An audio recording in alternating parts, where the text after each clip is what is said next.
காஷ்மீர் எல்லையில் இந்திய நிலைகள் மீது பாகிஸ்தானிய ராணுவத்தினர் அத்துமீறி தாக்கியதால் இரவு முழுக்க சண்டை நடந்தது.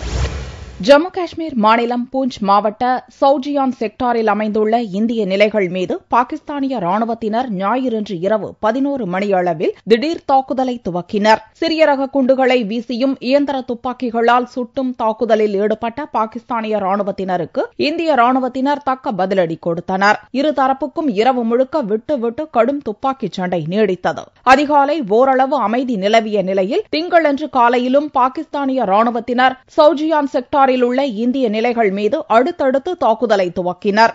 இந்த சண்டையில் இருதரப்பிலும் எந்த உயிர்ச்சேதமும் ஏற்படவில்லை என்று இந்திய ராணுவ அதிகாரிகள் தெரிவித்தனர். புதிய ராணுவ அமைச்சராக பொறுப்பேற்ற மனோகர் பாரிக்கர் திங்களன்று முப்படை தளபதிகளுடன் டெல்லியில் பேச்சுவார்த்தை நடத்த திட்டமிட்டிருந்த நிலையில் காஷ்மீரில் இந்திய நிலைகள் மீது பாகிஸ்தானிய ராணுவத்தினர் தாக்குதல் நடத்தியுள்ளனர். முப்படைகளை நவீனமயமாக்குவது, ஆயுத தளவாடங்களை வாங்கும் பணியை விரைவுபடுத்துவது குறித்து கூட்டத்தில் முப்படை தளபதிகளுடன் பாரிக்கர் ஆலோசிக்க உள்ளார். கடந்த வியாழக்கிழமை கூட சம்பா மற்றும் ஜம்மு மாவட்டங்களில் அமைந்துள்ள இந்திய நிலைகள் மீது பாகிஸ்தானிய ராணுவத்தினர் தொடர்ச்சியாக தாக்குதல் நடத்தினர் என்பது குறிப்பிடத்தக்கது.